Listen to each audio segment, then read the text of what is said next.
the anatomy behind funnels, the sales messages on pages, how to attract people more towards your business, and how to make more money with the same product, with same funnel and everything. So our focus from this point of time would be more on funnels, and things would be a little bit more technical than we had earlier. So this chapter is about 23 building blocks of a funnel, and as far as I'm aware, this is the last chapter of, no, we have a couple of more chapters in section 3. Okay, so 23 building blocks of a funnel. So in this chapter we study about the building blocks which create a successful funnel. So consider this as like alphabets, as we have alphabets in our English language, A to Z.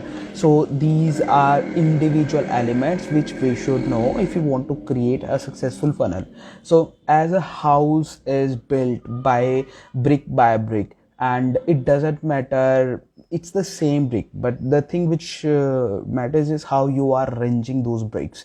So that sequence would basically determine the image and the actual house. But if you'll just break it, you'll find same bricks, same cement and same reinforcement. So similarly, a funnel also has its own elements and they are same. It's about you, how you use those elements, how you are arranging those elements, how you are arranging them like one after the other. That's the only thing which matters. Apart from that, these are the 23 elements which would be used in every single successful funnel, and only depends on how you are using them, right? So let's get started with 23 blocks of a funnel.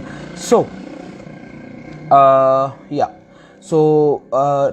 on the first we have quizzes. So quiz, you might have done questions and answers like when we were in school, but how are quizzes used in funnels? So basically in quizzes we ask a couple of questions from our audiences, and with those questions we qualify those people. So suppose if I'm selling this book, right, only this book. So before I will start building my sales pages, I'll start writing down the pain points and pleasure points for my customers, right? So and then how I'll start creating the quiz. Hey, are you stuck in your business? Do you think you can scale your business more, but there is something which is missing in your present strategies which isn't letting you doing so? So with these questions we are qualifying your customer one after the other, right? So like your last question can be, so what do you think is the actual problem? Number one, your sales messages are not clear. Number two, you have very well sales pages, but you don't know how to bring people in your business. That is the second thing. Number three, your structure is right, you have people for your business, but you are unable to create mass movement. Like you are stuck at 5-figure or 6-figure business, you don't know how to make it to 7 figures or 8 figures, right?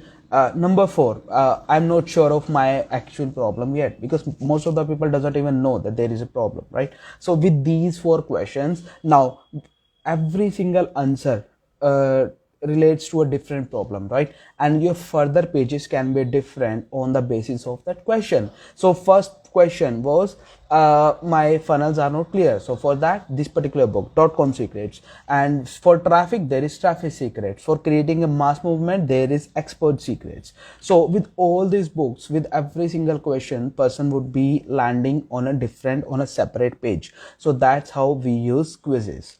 So second element is articles. So there are a couple of products which you can't directly sell over online. Like there are a lot of CBD products. If Hardik, you have worked over there, like CBD products, they are not, Facebook doesn't allow that advertisement for CBD products. Facebook also doesn't allow us to advertise supplement products, most of the supplement products as well. So these things are restricted from advertising space also. So how does article works? what you do is you basically write articles in your landing page, explaining the product, and then in the end, in the call to action, you mention your product. That's it. That's how articles work. You can do that yourself as well on your websites, on your pages, but it would be recommended if this is happening on someone else's website. So suppose I'm a customer of yours, and if I am writing about a product of yours, like I have used this product, this was amazing, this has turned my business to 10 figures, and you should also use this tool, and a brief of the tool. So if someone else is doing that for you, then it would be then that would create more impact than you are doing that for yourself. So that's a strategy regarding articles. So you can promote that article. So that's the article. So basically these are pre-frame bridges. We are just trying to pre-frame our audiences. We learned about the concept pre-frame in our previous chapters, right? So we are just pre-framing our audience, like what's coming in the next. We are just telling them about our product. We are not pitching our product, we are just pre-framing them. And the next section is the news. So basically what happens is, over the period of time, people are very much attentive towards the news. So if they hear something like headline, this is happening, you are missing this, so these sort of headlines, and a page which looks like a news page works pretty well as compared to normal pages. That's what Russell Brunson has mentioned in this chapter. So it's about, you can try designing your page like a news page, and then you can drive ads toward there. Also, as I mentioned in article section, you can reach newspaper websites, news websites like Times of India, Hindustan Times, and you can request a column from them over there on those websites. So according to Brunson, that would help you a lot in improving your conversion. So again, we are just trying to pre-frame our audiences. We are just giving them an idea who we are. We're not pitching our product. So it's just to bring them from these sections to our landing page, our sales page. And then we have blog posting. So blog posting is similar to articles. Blog posting is like same thing. You are posting a blog because people are now habitual of reading blogs, reading articles, and reading news as a general thing. They generally doesn't consider that it's a sales page or it's a sales message embedded in this article or something. So that's what he mentions. Write your blog post, a page like blog, and explain your product, and in the end have a proper call to action. And also, if this is happening on someone else's website, like suppose if you have a blog and you are writing about me, that would be much more impactful than I'm writing on my own website, because social proof works. So that is also one of the pre-frame bridges. Then videos. So videos capture attention in a very easy way as compared to images and text. So videos, basically we call that video sales letters in marketing language. Video sales letter means usually you read advertising messages that are on paper, so those are called sales letters. But when that advertising message is created in the form of videos, that is called video sales letter. So videos are one of the pre-frame pages. You can create a video giving a quick introduction about yourself and a story and then an offer. Then we have emails. So again, you can pre-frame the audience about your product in emails as well.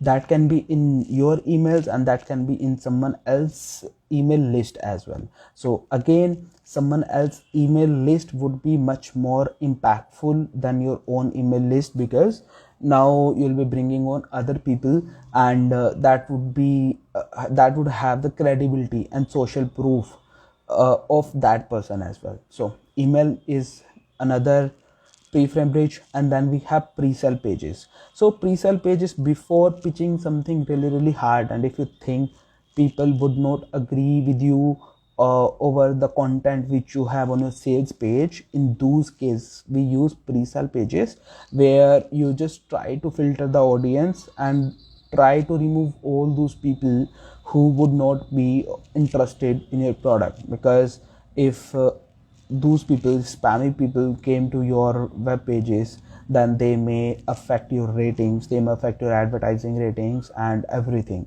So that they may affect your image. So out of those 23 building blocks of a funnel, we have 7 blocks as pre-frame bridge. So it's about you, how you are using those elements. It's all about you. Like, these are just elements. As I mentioned, a building is created with the help of brick, mortar, reinforcement and wood.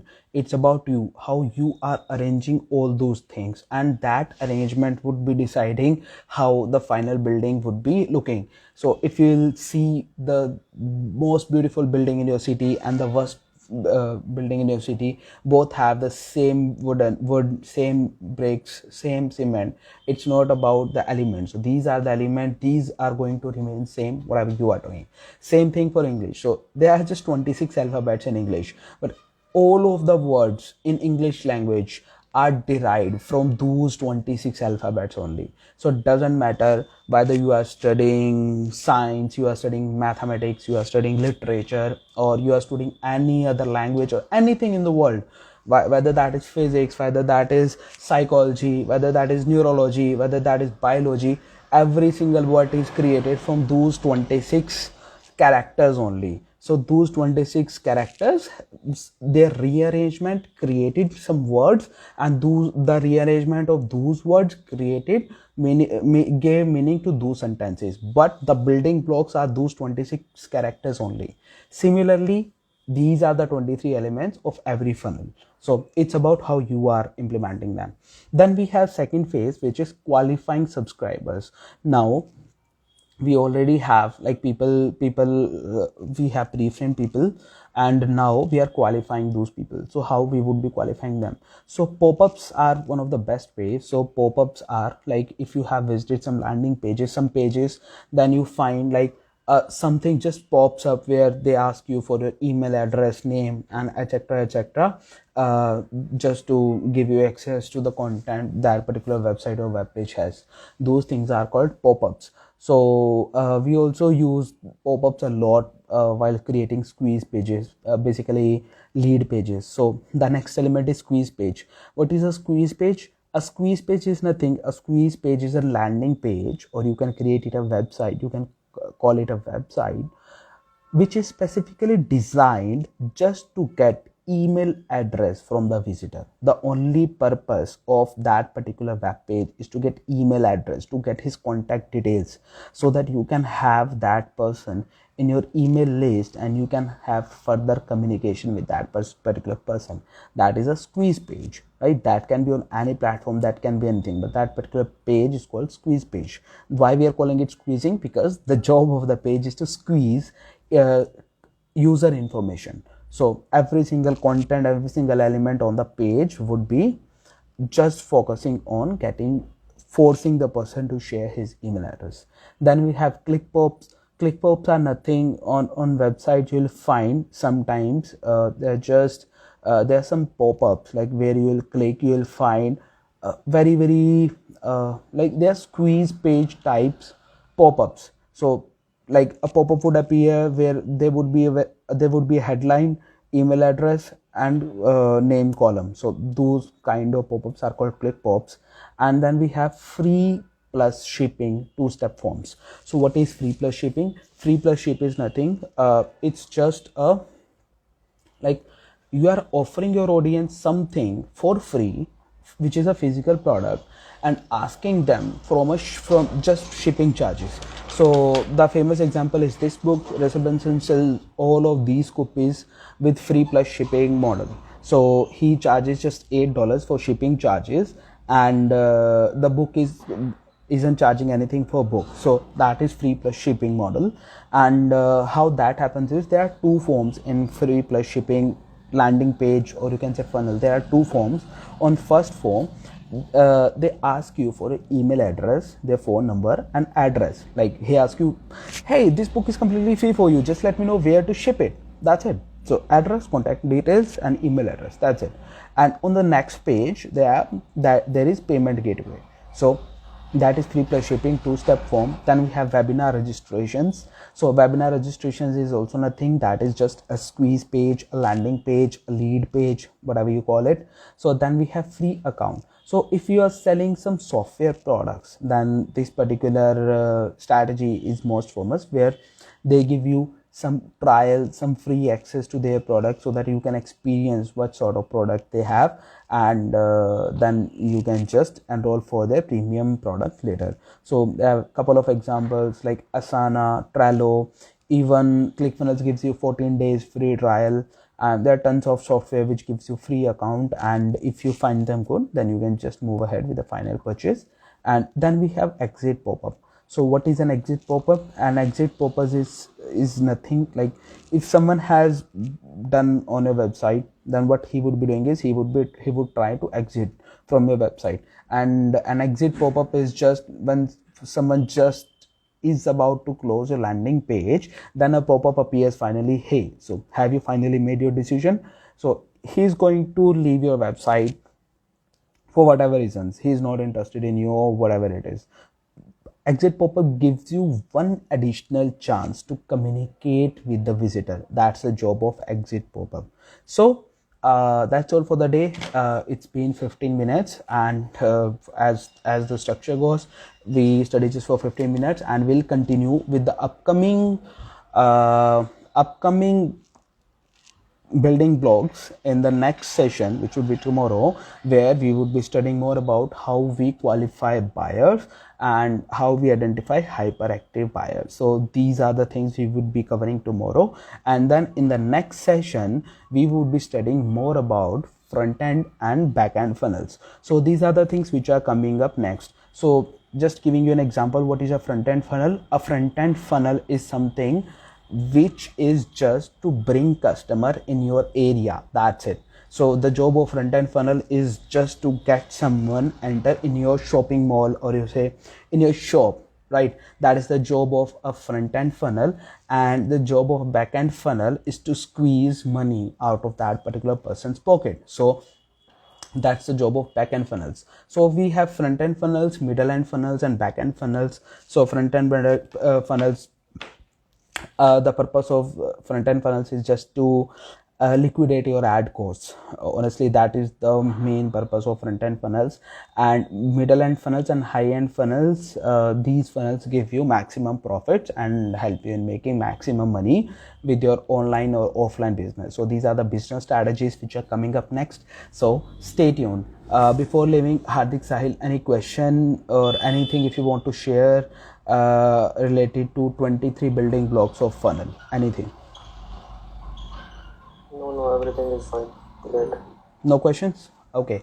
Thank you guys. See you tomorrow, and we'll study further building blocks of funnel. Thank you. Have a good day. Thank you. Recording stopped. Done.